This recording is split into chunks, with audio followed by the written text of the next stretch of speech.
আপনারা দেখছেন SR24x7 news.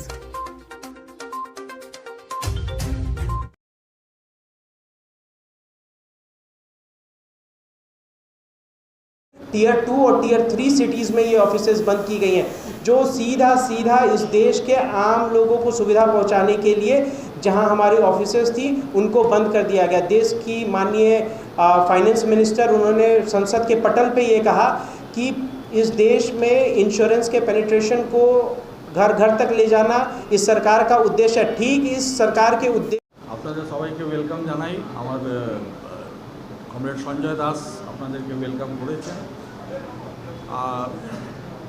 আজকে আপনাদের সাথে মিট করার যে উদ্দেশ্য, মূল উদ্দেশ্য, সেটা আমার বন্ধুরা বলবেন আপনার সামনে, কিন্তু আমি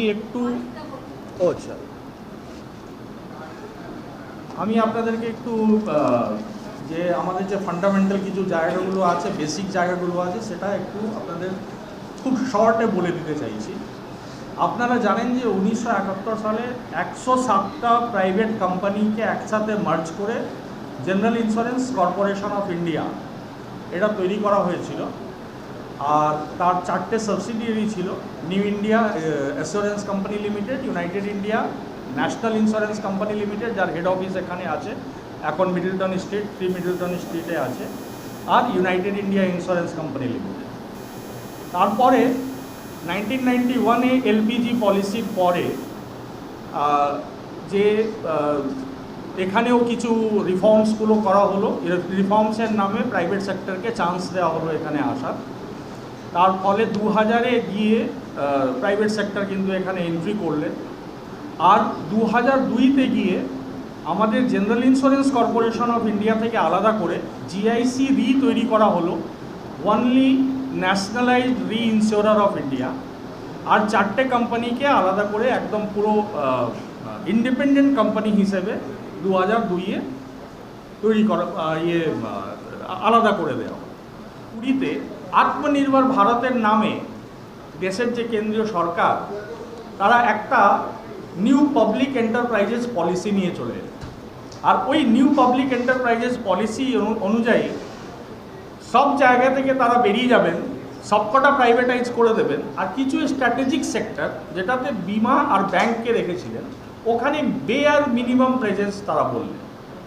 তার মানেটা কি হলো, যে এই যে 4টে কোম্পানি আছে, এই 4টে কোম্পানির মধ্যে হয়তো তারা চাইবেন যে 3টে কোম্পানি প্রাইভেটাইজ হয়ে যায়।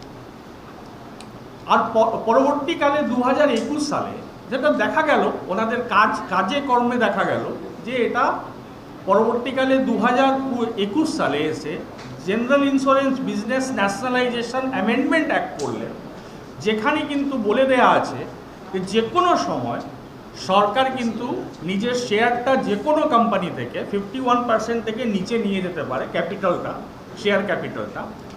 আর যখনই ওটা হয়ে যাবে, সঙ্গে সঙ্গে তার যে মালিকানা আছে সেটা সরকারের হাত থেকে প্রাইভেটের হাতে চলে যায়।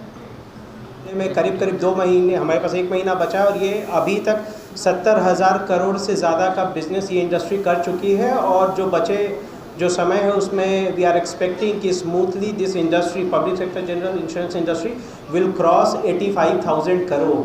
तो आज ये प्रेस कॉन्फ्रेंस जिसके लिए हम यहाँ इकट्ठे हुए हैं, ये 85,000 करोड़ की इंडस्ट्री को बचाने के लिए हम यहाँ इकट्ठे हैं। 18 ट्रेड यूनियंस JFTU के बैनर में यहाँ आई हैं। साथ साथ जो हमारा बेस है वो करीब 8 से 9 करोड़ से ज़्यादा कस्टमर हैं हमारे, जो इस देश के आम नागरिक हैं, उनको हम सर्विस प्रोवाइड करते हैं।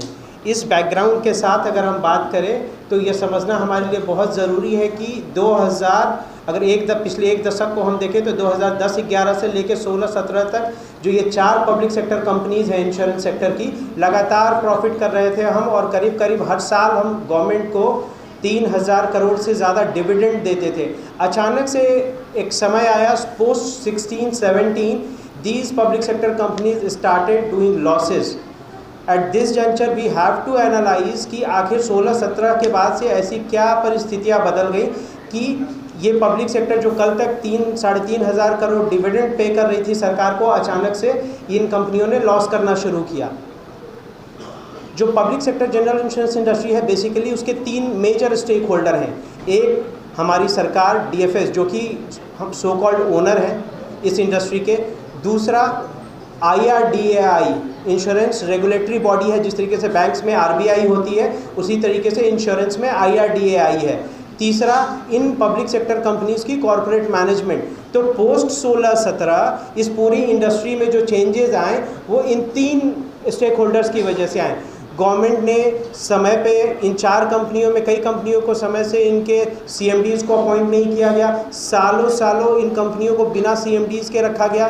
दूसरा, जब जो हमारे IRDAI है जो हमारा रेगुलेटर है, अगर आप लेवल प्लेइंग फील्ड नहीं दोगे और ये एक्सपेक्ट करोगे कि जो सरकारी कंपनियां हैं आपको बेहतर प्रदर्शन करके देंगे तो ये नाकाफ़ी बात है। और 2019 के आसपास एक पॉलिसी इंट्रोड्यूस की गई MISP की पॉलिसी, जिसने एक तरीके से पब्लिक सेक्टर को सबसे ज़्यादा चोट पहुंचाई, क्योंकि जो मोटर बिजनेस है जो इंडिया में जो in public sector general insurance companies का करीब 30 से 35% जो पोर्टफोलियो है वो मोटर बिजनेस का है, और जो आम लोग जिससे सबसे ज़्यादा प्रभावित है। इस मोटर बिजनेस में ये एक सीलिंग लगाया, उस सीलिंग को ओवर रीच करके आप बिजनेस प्रोक्योर नहीं कर सकते। परंतु अभी रिसेंटली DGGI और इनकम टैक्स डिपार्टमेंट का जो CBDT डिपार्टमेंट है वो अभी कुछ प्राइवेट कंपनीज़ के खिलाफ जांच कर रहा है। उनकी जो प्रारंभिक जांच है वो इस तरीके का इशारा हमें देती है, और जो मीडिया रिपोर्ट्स जो आए हैं कि करीब মানে মিরর অফ দ্য সোসাইটি, সেই জন্যই আপনাদের সামনে আমাদের আশা। আমরা খুব বেশি প্রেস মিট করি না, কিন্তু এমন একটা অবস্থায় মানে একটা অ্যাকিউট পজিশনে আমাদের চলে যাচ্ছে জেনারেল ইন্স্যুরেন্স ইন্ডাস্ট্রি, সেই জন্যই আপনাদের সঙ্গে আমাদের এই মিট। ঘটনা হচ্ছে সেটা হচ্ছে যে নীতি আয়োগ, আপনার নাম শুনেছেন, স্ট্র্যাটেজিক্যালি একটা যে সেক্টর ইম্পর্টেন্ট সেক্টর সেটা হচ্ছে এই public sector general insurance company. 1,25,000 কোটি টাকা আমাদের gross written premium. Market share আমাদের মানে প্রাইভেট ইন্স্যুরেন্স তো আছে, আমাদের এই 4টে পাবলিক সেক্টর জেনারেল ইন্স্যুরেন্সের মার্কেট শেয়ার অলমোস্ট 35 to 40%।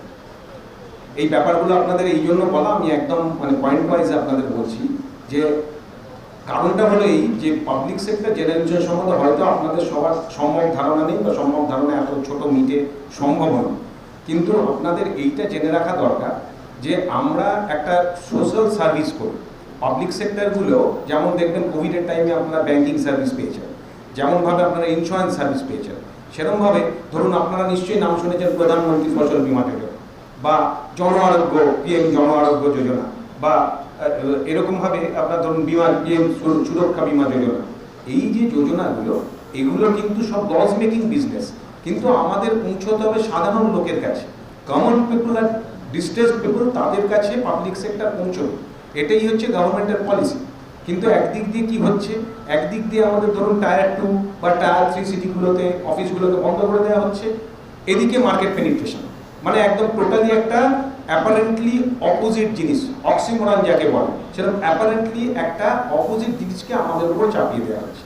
এবং তার সঙ্গে সঙ্গে যে জিনিসটা হচ্ছে রিসেন্টলি যেটা হয়েছে সেটা হচ্ছে একতরফা, মানে ইংরেজিতে যেটা বলে unilateral implementation of KPI। KPI কি? KPIটা আপনাদের কাছে নতুন, আমাদের যারা সেক্টরে আছি আমরা জানি। কি পারফরমেন্স ইন্ডিকেটরস, কমরেড অংশ আপনাদের বললেন যে আর্নস্ট অ্যান্ড ইয়াং একটা রিপোর্ট তাকে দিতে বলা হয়েছে, কোটি কোটি টাকা খরচা হয়েছে, কিন্তু তারা সেই রিপোর্ট দেয়নি, সেই রিপোর্ট এখনো পেন্ডিং। অথচ DFS এর অঙ্গুলি হেলনে, DFS এর পার্টিকুলার কিছু মানুষের অঙ্গুলি হেলনে জিপসা কি করছে, আমাদের এই কোম্পানিগুলোকে এটা জোর করে চাপিয়ে দিচ্ছে। এবং এখানে এতগুলি ইউনিয়ন অ্যাসোসিয়েশন তাদের কারোর সঙ্গে আলোচনা না করে আমাদের সেখানেই আপত্তি।